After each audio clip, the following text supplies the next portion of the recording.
Hello everyone, my name is Kunal and I am part of Great Software Laboratory, also called as GS Lab, and I welcome you all for this webinar. While I see a lot of people joining in at this moment, let's give them a minute to join in. And while they join in, I'll just go through some hygiene factors for this webinar. The presentation that we're going to share after the webinar is currently available in the handout section. If you want to download, you can download it now. The best way to listen to this webinar is through your computer audio. So make sure you have a good quality headphones or earsets with you and you can enjoy this webinar. If you have any questions, feel free to post them on the questions tab. We will be taking all the question answers at the end of this webinar. Don't forget to rate us after this webinar. Feel free to rate us both on the content and the speaker. If you have any technical questions, make sure you send out those on info@gslab.com. And you can also follow us on our Twitter and LinkedIn handle, where we keep on posting a lot of interesting stuff, all the updates about technology, and I'm sure you'll love those updates. Okay, I see a lot of them already joined in. So I guess we can start with the webinar. So GS Lab has been instrumental in providing technology solutions for a lot of our clients all across the world. And the manufacturing unit at GS Lab is focused towards helping problems or solving problems of manufacturing industry across the world. And when we talk about a lot of our friends about where the manufacturing industry is heading with in terms of technology, we get to see that a lot of them are really confused with a lot of jargons thrown across them about the technology that they listen around. And we thought it would be good if we can initiate a webinar series where we demystify the technology for our audience.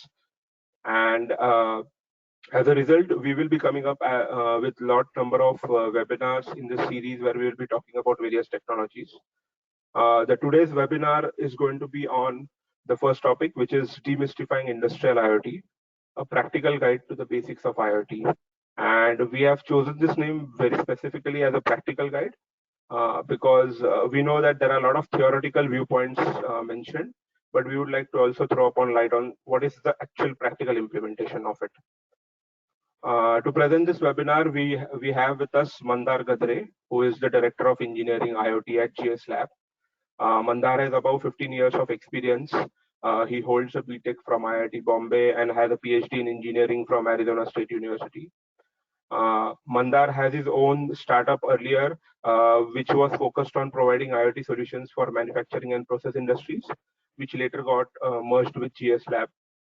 And Mandar has been instrumental in creating multiple IoT solutions for our clients across various manufacturing industries, whether it's discrete or process manufacturing industries. He has a lot of experience, I would say on-ground experience in implementing a lot of those IoT solutions. So let's hear it from Mandar himself. Over to you, Mandar. Thanks, Kunal, for the introduction. Good afternoon, everyone. Thanks for joining us for this webinar. Very excited to be here. I think going by the registration list, we have an amazing audience today. So, the one thing I notice as I roam around and meet various folks in the manufacturing industry, in the process industry, is that, I meet a typical owner of a workshop or a factory, and they tell me that over the last many months, they have visited industrial exhibitions. They have went through magazine articles. They have seen some amazing news online or even sometimes even on WhatsApp that, how Industry 4.0 is taking shape in Germany, or some amazing automation and IoT has happened in Japan. And then they come back to their own factory, and sadly, a lot of times they may not have a a starting point as to where do they start making a difference in their own workshop or their own factory or their own organization. And a lot of times I see them filled with a lot of initiative and a lot of interest in adopting the technology, but there is a lot of confusion which is being created, and they struggle to find how do we start, what does it all mean, is there anything in it for me, and or is it just for bigger companies with deeper pockets, or should I really be paying attention to it, or should I just leave it all alone? So, for some reason, it's all, made to look like more of a rocket science, which it is not. When we come to the end of this webinar, I hope to convince you that, there is a very interesting outlook that you can have towards industrial IoT and IoT in general, which will help you make those changes and start seeing the benefits of technology in your own business and your own organization. So just quickly, the agenda for today will be, what is IoT and what is IIoT. So we'll try to go through some of these basics here. Let's look a little bit deeper as well and beyond just these buzzwords, as Kunal was saying, and see what it is really. Then one typical question we always get is, okay, when should I start implementing IIoT? Am I at the right stage? What is the readiness that I need? How should I go about it?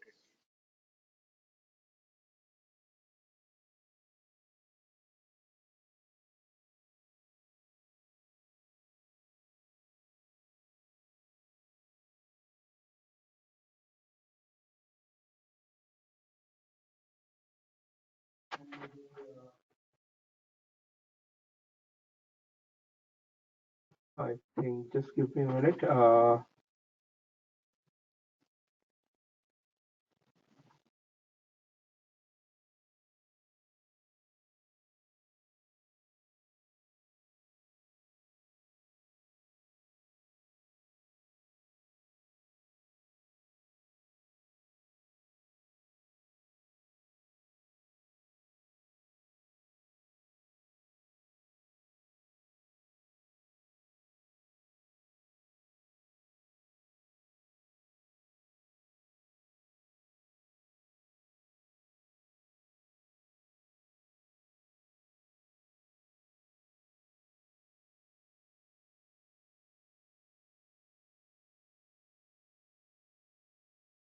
Yeah. So as I was saying, sorry, we had a bit of a glitch there. No problem. Some machines trying to talk to me, given it's an IoT webinar. Anyhow, so we are back. So as I was saying, the agenda today, we want to look at what is IoT, when should you start implementing it, and what are the different stages of IoT implementation, and how can it help you become an Industry 4.0 ready organization. All right, so let's dive in. Uh, let's start with a familiar example. Home appliances like washing machine. They have been around for so many years. They started out as being able to do one thing, wash your clothes. Now, some of you may remember that the initial versions were quite simple. They had the basic hardware in place and could accept basic commands, maybe turn on, turn off. And, it may have offered some basic selection from 3 types of wash cycles. So I'm going to call this the non-smart washing machine. Okay. And now, as we saw in the years to come, these washing machines got fitted with smart control. So some of these features were related to, uh, you know, related to water temperature, some related to managing the soap efficiency. Now, one very cool feature was there which checked the turbidity of the incoming clean water and outgoing dirty water. And of course, you expected to see a certain difference between the two, indicating that the washing is going on as expected. Now, these are what we call as the smart washing machines.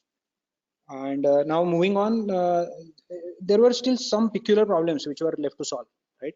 So let's say that one day your machine breaks down. Typically, you will have to call the nearby agency or some maintenance provider in your area. You will try and describing what the problem is. Now they may or may not grasp what it is without really looking at the machine.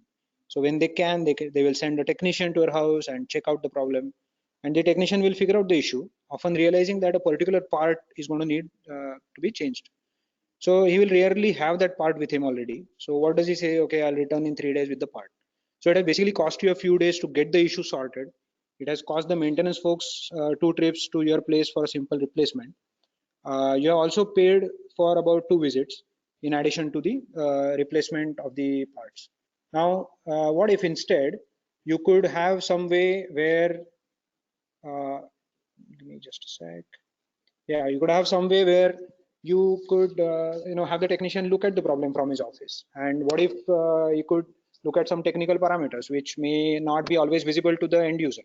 In that case, the technician could examine the problem and come prepared, say with a couple of options for parts that he thinks might need replacing. And the job would be done in a single visit, saving everyone involved time and money. Now, this can be easily possible by connecting our washing machine to the technician via the internet.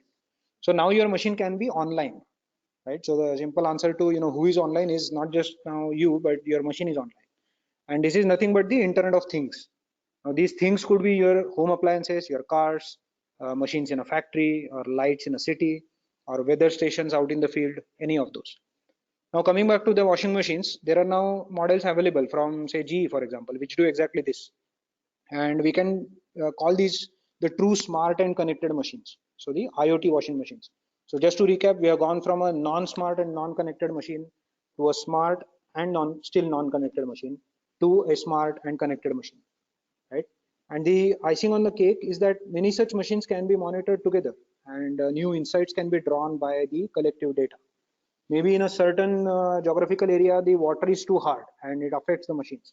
In such cases, the agency can put in a more proactive maintenance plan or utilize the water hardness sensors better. Or when data from thousands of machines is available, the OEMs can study the usage patterns, and that helps them innovate on features which are used more and not invest on the features which are seldom used. So just a quick note here that data is not going to be valuable unless we really convert it into useful information. So it is not enough to simply connect the objects to the internet, but we have to draw conclusions by really studying it and what it means. And we'll talk about this a bit later. So it's sort of a we have a quiz inside our webinar, so it's poll time. Let's take a minute and see what all of you guys think. In which year do we think that more things came online than people, right? And so basically, when did the number of things online overtook the number of people? You can answer the poll in the window, and let me give a chance to everyone to answer.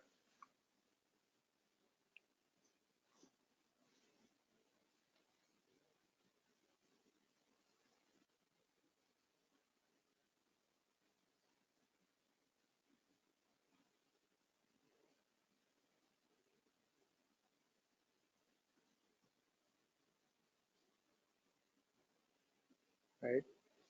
Let's see what people think.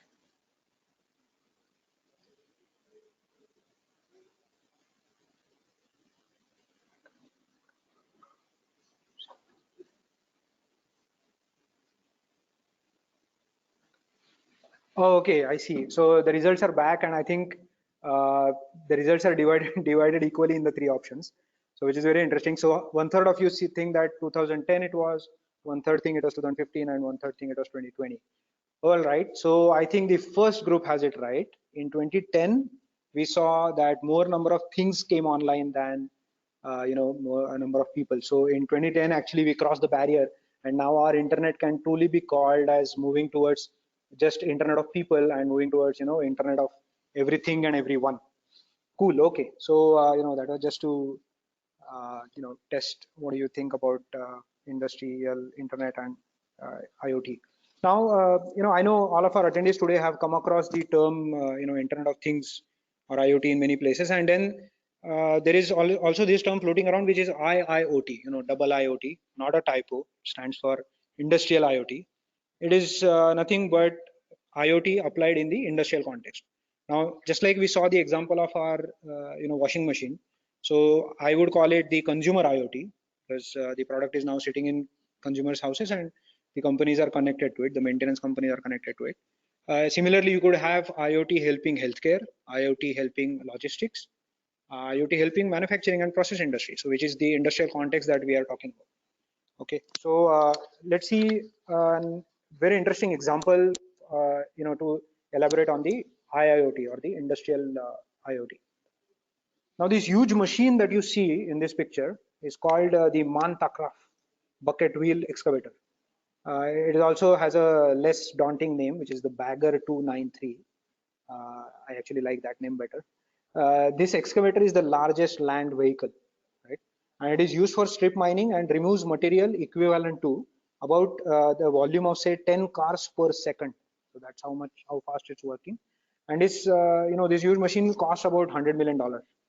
And very peculiar thing about this machine is that the uptime is only about 40 to 60%. So there is a lot of room for improvement there. And the current maintenance model is very reactive. If there is a problem, you halt the production and fix it. And there is of course a planned maintenance schedule. How can industrial IoT come into the picture when we talk of this Mantaka? So there are top two problems for the unscheduled downtimes of this machine. So due to the tremendous load, the joints break, that's first problem, and the frame cracks, that's the second problem. So what they have started doing is by implementing IIoT for this machine, they have started by putting in two types of sensors. So one is for the heat and friction at the joints, and the others are for the stress and strain on its frame. So this data is relayed to service staff in a remote location, and they can monitor the equipment remotely. They get alerts about any upcoming failures, which they can relay to the team on ground. And they have to also direct the right crew with the right parts to deal with any impending breakdowns. Now, interesting thing here is when you call the maintenance guy for your washing machine, pretty much one person can take care of various issues with the one machine. But here with the bucket wheel excavator, there you really need the ability to send the right crew, right parts, and right tools to the location. And in addition to this aspect of the connection with the internet, what they have started doing is some smart local control as well. So for example, they are doing, if the joint temperature is between say 20 and 110 Celsius, all good. However, if it is over its max, the application actuates water jets to proactively maintain the joints by cooling them down. And similarly, if the friction in a joint is too high, we can close the loop and lubricate it. So this is sort of what you must be hearing the term proactive maintenance or preventive maintenance, which attempts to deal with issues before they become a problem. So in one line, industrial IoT is helping this tremendous machine to increase uptime and essentially eliminate unscheduled downtime as much as possible. So let me take another example. This is from process industry, and this is using some of my experience in the smart glass factories. So I don't know how many of you have really looked at it, but there are smart glass factories for whom the incoming raw material is essentially huge pieces of glass, and they are typically coated with a conductive layer. So it's a typical material which is transparent and conductive both. And the conductivity of the layer has some variation. So as you can imagine, in your factories, you must be getting raw material, and there is some variation in the quality of the incoming raw material. Now, what these guys noticed was that the conductivity and relative humidity on that day, impacted one of the thermal processes down the line. So the conductivity of the layer, which was the incoming, material, as well as the relative humidity in the factory. So that was impacting one of their processes, which is a thermal process down the line. So what they did was they instituted a connected solution where the conductivity of the incoming material was measured at the supplier site itself, and this information was relayed to the factory ahead of the shipment. Now with this information and some relevant weather data, they created a model of how to adjust the process temperature in the thermal process. So now they can get enough time to adjust the temperature of the process, allowing them to adjust the process according to variation in incoming raw material, saving both time and cost. So don't have to reject necessarily, as long as it falls within a certain band. They can accept it, prepare for it ahead of time, and get the benefits in terms of cost saving and time saving. So as you see, it's really utilizing the internet to your benefit in an industrial scenario. So it's quick. So just to recap, so we have walked through two examples, and I want to highlight here that really the things that we want to do with IIoT are you essentially start at the monitoring phase, which essentially is asking and answering the question of what is happening right now. The next question which we ask and answer is, why is it happening? So what has happened in the past because of which it is happening, right? So you have to do some sort of historical view, and we typically call this diagnostics. Same thing that your doctor does when you visit them. Then the third thing that IoT is allowing us to do, building on all of these, is that okay, I can build a model and start by predicting what is going to happen, so as to prepare for it. And then lastly, as you can expect, it should be telling me, the analysis should tell me what is required from my side as an action to avert any disasters, to save cost, save time. Maybe there is a safety factor involved. So IIoT is really enabling you to do these things very well, remotely, seamlessly, real time, with the authentic data available directly from the machines using the sensors and connectivity. So just to recap, monitoring what is happening, diagnostics, what is, why is it happening, what has happened in the past because of which it is happening, predictive, so what is going to happen, and prescriptive, which is what is the required action from our side. So, some of you must be saying right now that, all of these examples are fine and dandy, but, these are all for the big machines like Montagraph and, some smart glass factory sitting somewhere in the world, in the developed world. So, I want to give you a couple of examples closer to home, which I have personally worked on, and, we have developed some very interesting industrial IoT solutions with our team. Now, the first one I want to touch upon was a system which we did for a furniture parts manufacturer. Now, imagine a workshop or a shed where a lot of furniture parts are being manufactured. These are metal parts, and these go into your chairs. Okay, and what happens is, in a typical factory with not much of an automation going on, the quality of this metal part, or I would say how level it is, that is being tested just manually. So the what the operator does is, he takes the metal part, he puts it on a flat surface, see if it wobbles, and that's basically their quality checking process, which is fine. Everybody starts somewhere. Now, when we went to visit them, it was very interesting. The factory is there, the presses are there, they're accepting raw material which are just used metal sheets and converting them into this very working and very useful furniture parts. So they showed us the quality check process, and we decided, okay, let's start there and let's give you a quality control method. So what we did was, as you can see in this figure, so the block on the right was the sort of a fixture that we developed, and it has about 6 sensors inside it, and the sensors sense the sort of the load of the part which is put on them, and relays it to the machine which you can see on the left, which is the display for the operator. So what the operator does is he puts the machine part on the metal block.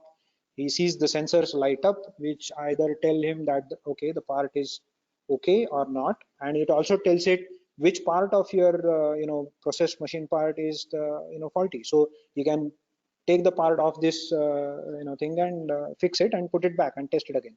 So what it has allowed them to do is, instead of very manual process, we have made it very objective and very foolproof, and anybody doing that process will get the same result. And now the interesting part is, we are able to relay this daily quality control data to their central office. So that's a wireless communication using internet that we have put in, and the plant manager at the end of the day can simply, using our program which sits on his PC or his laptop, you can simply print out the PDF of the report and simply send it via email as well if he needs to send it to the end customer. So just a quick example wanted to show you where we have done a process in an industry and are trying to IoTize it using sensors all the way to wireless communication and report creation. Moving on, now think about a case where it's similar to your washing machine case. So we had a very interesting customer. They make industrial machines, and their machines go sit in various locations across the country and outside. So what they typically have to do is the following. When a customer installs their machine, sometimes they get a fault and they see some error code, but they don't really know what it is. So they have to call back the central office where the support unit is, and sometimes the phone call doesn't help. So the technician gets on a plane or a train and goes to the customer location to take a look at the problem. So what they came to us with was the following: that can we start gathering some basic sensors data from this machine? It could be some fluid levels, it could be pressures, it could be some valve conditions on off, certain power conditions, voltage, or maybe even some monitoring of a motor, electric motor. So what we did for them was, we created a very sort of a custom module, and it could accept all kinds of this sensor data, both analog and digital, had a capability of storing that data on the board. We built a backup for for power failure, and as well as a GSM module where that data could be transmitted directly to the central office and they could take action. So this gives you a flavor of the IoTization, as I would call it, of the product which is now sitting at a customer location. So this is, I would think, very similar to the washing machine example that we saw. So these are a couple of examples that my team and I, we have worked with hands-on, and we have helped these manufacturers start their journey in industrial IoT. Now, talking of sort of summing this up, so I have sort of walked you through 4 different examples, and you have noticed that there are companies which are pretty large in size. They have deeper pockets, and the one example of product IoTization that we walked through was washing machine in consumer IoT, as well as the Mantakraft machine which sits out in the field. And we also talked about the process IoTization in the smart glass industry. So, and I hope I am trying to make my point where some of these are also very relevant for small companies, and we again saw 2 examples of one product IoTization and one process IoTization, where you could either monitor your product being used in the customer location, as well as start IoTizing and automating some of your processes in your factory. So in a nutshell, what I want to really focus on is industrial IoTization is for companies of all sizes, and it's for both process and product. So one doesn't have to be discouraged by looking at examples of only large companies, or examples from people with deeper pockets or bigger budgets or bigger teams. I think all of us can start somewhere and start making a difference. So from my experience of implementing real industrial IoT solutions, I would say that don't be daunted by all of this. Start small. Of course, you don't have to do everything at once. So just like the client that we helped with for the process IoTization for the furniture parts manufacturing, pick up a small part of your process where you see the most problem and do that. And I'm going to say this one more point where all of you must have heard this term POC, right, which is the proof of concept, or so-called the pilot project. So when you are starting out with industrial IoT, choosing the right POC is very critical.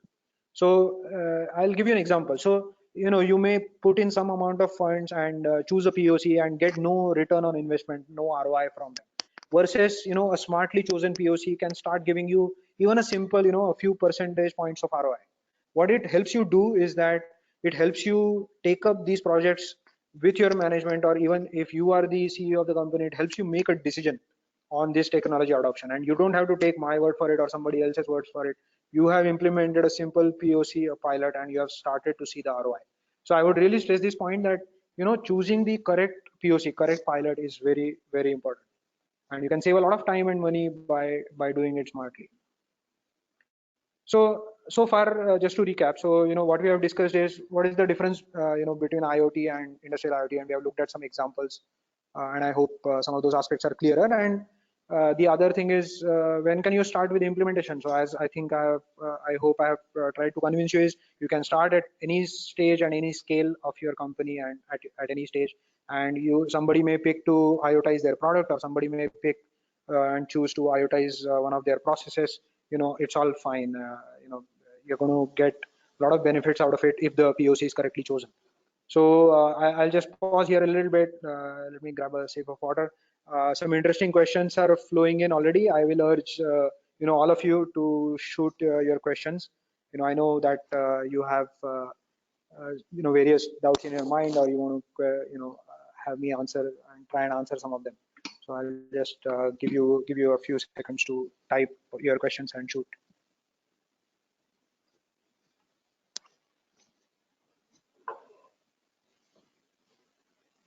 All right.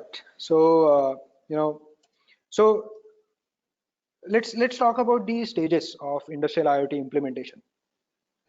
So this is not to bombard any theory at you really, but as you are now, I hope you are seeing the point that only making these things talk is the sort of the first stage, right? So at the first stage, I'm going to write, okay, make things talk, and this is what is it? It's your machines talking to each other over the internet, and to machines talking to other system components enabled by your sensors and connectivity. Then, but the story doesn't really, story only starts here. So making things talk, what's the next thing you want to do? You want to make your operations very efficient. So the processes are now running more smoothly. There is some sort of a context awareness, right, enabled by the data processing and event handling. So if something like this happens, do this. If that happens, halt and pull the plug and things like that. So first step becomes put sensors on your machines. I'm sure you must have heard this from various folks or in various places that IoT is nothing but putting sensors everywhere. So it is actually half true and half not true. Of course, you have to start by putting the sensors and making things talk, but you have to really move up the chain, the value chain, and make the operations efficient. And then the next thing that is going to be crucial is that across your company, across your organization, are you making the IT and OT integrated? Are they really talking to each other? And now this is not just your manufacturing shop floor, right? This is your finance department. This is your customer care. This is your maintenance department, which is out on the field maintaining your product for the customers.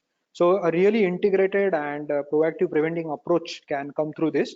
And overall, as a business, you are operating very smoothly across the departments, and they are really talking to each other. It's a very seamless experience for the customer. And the last point is that, okay, those of you who lead businesses are going to ask me, what is the business value in it for me, right? I mean, what do I really get out of it?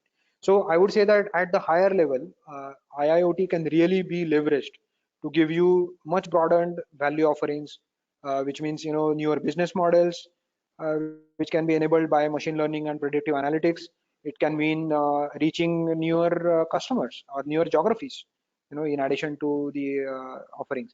And a lot of times it's interesting that you are able to now really watch what is happening when your users are using your product, right? So IoT, industrial IoT or IoT is enabling you to watch over that, and your feedback cycle is really shortened. So those of you who have worked on lean principles may appreciate this point, that you don't really have to call a lot of people or go visit them to find out how your product is being used, but you can really start to watch it as and when it happens, and let it drive your decision. So it truly becomes data driven. So just wanted to sort of quickly walk you through this framework that we have thought of, that just to recap, make things talk, but don't stop there. Make your operations efficient, integrate your IT and OT, and truly leverage all of these enabling technologies to get the business value out of it. All right.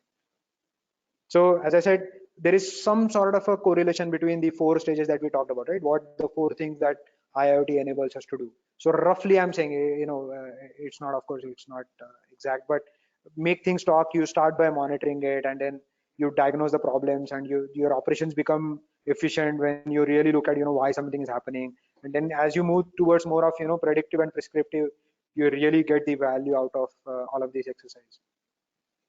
Now, time for the second poll. All right. So the question here is, for most of the Indian manufacturers, do you guys know what the OE values are seen to be around? And you have the three options in front of you, and I'm curious to know, what do you think? I'll give everyone a few seconds to answer. So for most Indian manufacturers, OEE values, so for those of you who don't know, OE is a parameter that we track for overall equipment effectiveness. All right. So how efficiently your equipment is being used, its uptime, downtime, and things like that. Let's see what we think as a group.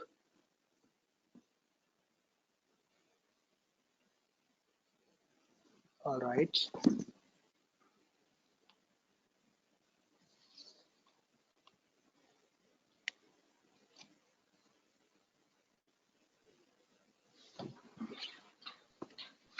All right, so let me see.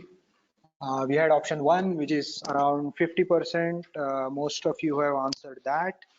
None of you have answered 85%, so that's right. So yes, as most of you have got it right. So the values in Indian companies and on Indian shop floors are seen to be hovering around 50%. In some very good cases, maybe around 55%. 80, 85 are probably much more common if you go talk to your friends in Japanese manufacturing industry. So just sort of, just to show you, in addition to checking some of your trivia about IoT, but just to show you that there is a lot of improvement that we can make in terms of, improving the effectiveness and efficiency of your equipment. And by the way, there is also an OHE, while we are on the topic, which is your overall human effectiveness. I'm not calling it only efficiency, but overall effectiveness, right? So both of them, the smartly done IoT project will track not just the OE, but also OHE, or sometimes also called OLEL for labor. All right, so moving on, so I want to take a minute and just talk about this term, which is Industry 4.0, right? So as Industry 4.0 is the fourth industrial revolution. In the first industrial revolution, Industry 1.0, we started to really mechanize our production. So before that, I could call it as, pre-industrial revolution. It was mainly the human power or power from, animals, that, horses and bulls, which was used. So not much of a mechanization happening. So when steam really came in, that was your Industry 1.0. 2.0 could be called around the time when, people like Henry Ford figured out how to do an assembly line, and the Model T came out of that line. He figured out that, okay, if I put one worker on one station and let him or her do one job, they really get good at it, and it's very efficient, and it really changed the his own cost structure. So even he could offer his cars at a very reasonable price to the industry that time.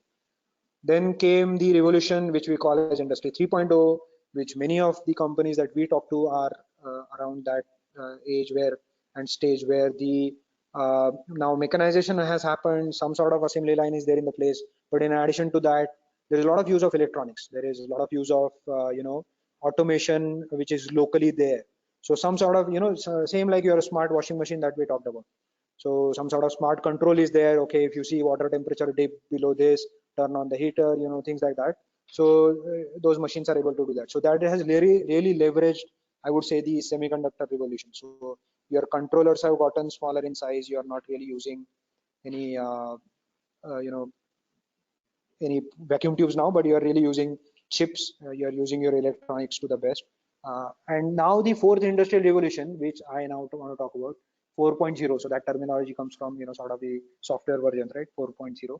And you have sort of a horizontal integration going on where you are connecting your vendors supply chain to your own manufacturing processes, and beyond that you are taking it beyond to the distribution and customers. And you are now in Industry 4.0, you are enabling all of them to send out data to each other, and they are all really working in sync, in harmony, and really a synchronized dance of, so to say, all of the value chain. And this is what I am terming as horizontal integration. And even within your factory, so there is vertical integration, which is an aspect of Industry 4.0, a very important one, where the production and design and the maintenance teams, your finance department, your overall resource management, HR, and sales and marketing. So they are all working in tandem. So this complete horizontal and vertical integration is what is expected when we talk of the Industry 4.0. And of course, the story is not really going to end there. We are also going to keep seeing various advances, but just want to take a minute and talk about Industry 4.0, because that term is also being thrown around quite a bit. And this sort of integration really drives or helps you create value from these. And one word of sort of caution that I would say is that it is not about just putting these sensors and connecting them.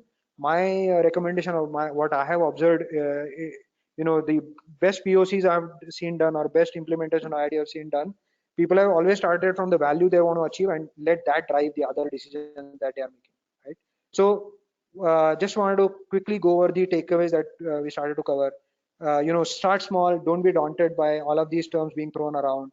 You don't have to do everything at once and not in every area of your organization. Choose the correct POC to start seeing some ROI. And big or small company, doesn't matter your pocket size or your company size or even your sector. So people from all sectors and all industries can go for IIoT, and it's not really connecting things, or just putting sensors on these things and connecting them, but you have to start truly leveraging the power of the internet. Can you connect it to the right people? Can you connect it to the right systems? And how innovatively do you do that? How smartly it is done? That is going to drive, or that is going to decide how much value you are going to generate from it. But as I said in the last slide, let your demand for value and what you want to see as an impact, let that drive your technology decisions, and not the other way around. I mean, I wouldn't recommend sort of starting to put sensors on pretty much every machine that you see and going from there. That would be a bottom-up approach. So that's what we wanted to cover. And any questions I would love to take. I'm sure people have sent questions by now. Let me start by taking a look at those, and Kunal is going to help us sort of coordinate all the questions. Great. Thank you, Mandar. It's really an informative session for us. A lot of practical examples, and the good thing that I would say here was the examples you chose were predominantly from the small scale industry. That's where a lot of people are confused. I have a lot of questions coming in. Let's take one by one. The first question that I do see coming in is, and this is one is interesting. I also had this question earlier as to how would you compare SCADA system with IIoT? I mean, a lot of people have invested there, and they are, again contemplating whether they should go for IoT or not. SCADA systems. Right. Thanks, Kunal. So, yeah, that's a very interesting question. And, to tell you the truth, this is one of the most common questions I get, right, when I'm going and meeting process industry people, especially. So, as you know, SCADA and DCS have had a great impact on the automation in various industries. I will just dwell on the differences, right? So, when we think of industrial IoT, so the word internet is very important. So your SCADA systems are typically not connected outside your factories or a group of couple of factories. Now, also the predominant protocol there is Modbus, and which ends up really making your system divided in silos. So a lot of times, as you know, I'm sure many of you have seen these systems like this, that Modbus dependent systems which come from various different vendors. It is not even easy to get them to talk to each other. Forget about getting them to talk to other systems. So what IIoT is really going to help you is, it's not a replacement for SCADA in my opinion. It's an additional layer which is helping you leverage the internet, and more the Modbus protocols and the specific protocols at that level are going to be abstracted out, and you are going to now move to a more software defined version of it. So more internet protocol, and which makes it remotely accessible. So I would say in a nutshell, being able to remove these silos and really use the power of the internet and connecting things outside your factory especially. So that's the main difference I see when comparing SCADA and industrial IoT. Okay, great. The next question I have is, this is one also interesting, and most of the people talk about this continuously. I mean, wherever I go, does IIoT really help my business beyond cost cutting? Yes, right. So a quick comment here. So that person is right. So typically when you start with IIoT, cost cutting is one of the sort of most obvious, and it gets you the foot in the door, and it's something great to start with. But the question is very correct, that is there something beyond that? Is there a top line value in it? And in my opinion, the answer is very much a yes. And I'll give you an example. So instead of selling machines to customers, you can now, since you are able to watch these machines from afar, from there is remote monitoring which is possible, you as a business can enter into a business of renting or leasing these machines. So you have opened up a new revenue stream. So imagine there are I'm just making it very vague. So you produce some machines and there are customers who buy that, and maybe there is a potential client pool who is not able to buy the machines, but they are still interested in using it, and maybe you lease or rent out to them. So you have increased your production, and you have increased your revenues by offering a very interesting and different kind of a revenue model. So that is one help that you can get from IoT in terms of not just cost cutting, but truly increasing your top line. Now, there is one more thing which is there, which is, as I passingly mentioned, that you can really watch how your product is being used. Either you are creating a product which goes into consumers' hands, or you are selling B2B to an industry. You can really watch which features are being used, how it is being used, when it is being used. Sometimes people are using it in ways that you didn't imagine, or they are using it at times of very different conditions. So next time your product innovation cycle is really shortened, you can truly implement the lean methodology. And I think that's a big advantage of implementing IIoT. So I would say yes, very much so. Beyond cost cutting, while cost cutting is a great way to start, beyond cost cutting, IIoT can really provide you value. Great. I have one more question here. Most of the IoT talk we have seen is around discrete manufacturing. I mean, what I mean by discrete is more like an automobile industry. Does IoT help process industry in any way? Right. So that's a good question. So that's a good question. So typically in discrete manufacturing, it's a bit easier to imagine the use cases. But I assure you that process industry is not behind. We have also worked with clients, in process manufacturing, process industry, to IoTize their process. I'll give you an example. It's sort of an interesting example, and on a lighter note. So as brewery industry, it's a very interesting industry.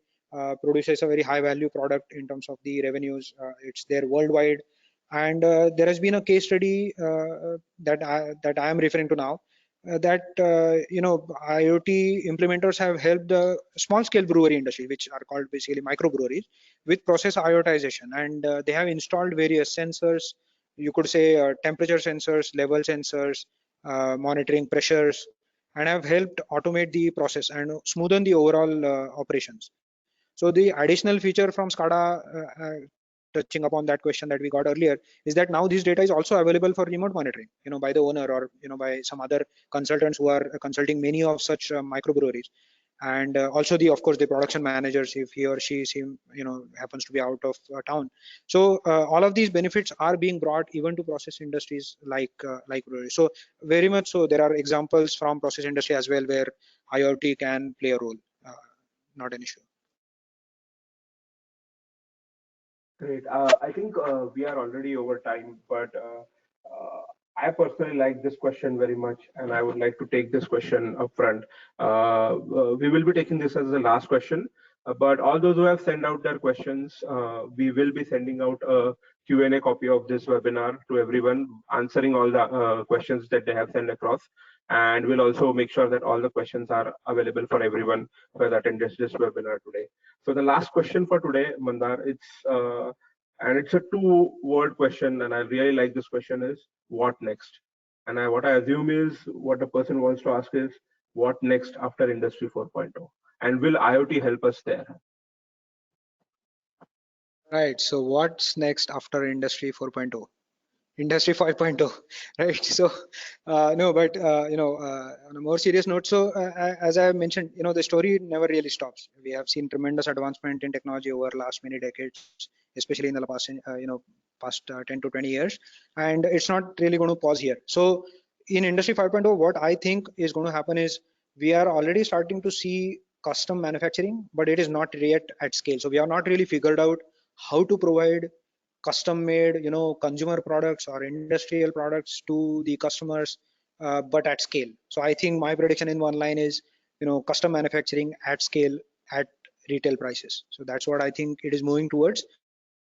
And one thing I want to mention here in passing is that these revolutions are not really going to be about humans versus machines. This is not a competition in that way. I think one flavor that is probably missed in sometimes these conversations is that this is about collaboration between interesting robots, interesting algorithms, which are becoming smarter and smarter, and humans. Are they helping you do your job better? That's the simple question. So as you know, there are collaborative robots which are coming up now, which are called cobots. So I think that flavor is going to be there. So it's going to free up your time, help you do more interesting things, and it's going to go from there. So that's sort of my personal take on Industry 5.0. Thank you so much, Mandar, for this informative session and taking up the questions. We definitely have a few more questions, but as mentioned earlier, we will be sending out a Q&A sheet of this webinar for everyone. So that brings us at the end of this webinar. So thank you everyone for joining in. We are creating a lot of resources for everybody to consume this.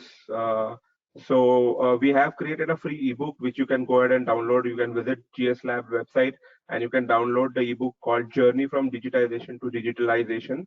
And a lot of IoT facts are being mentioned there, and the digital journey, manufacturing journey that people want to talk about. And we will be coming up with our next webinar where we will be decoding what data science is all about and what the first is all about for data science. So keep a watch on your inbox. We will be sending out the details of this webinar pretty soon once we finalize a date for this. Great. Thank you everyone for joining in today. Stay tuned and subscribe to our blog where we put out a lot of a lot of insights in terms of what is coming next in manufacturing. Thank you everyone.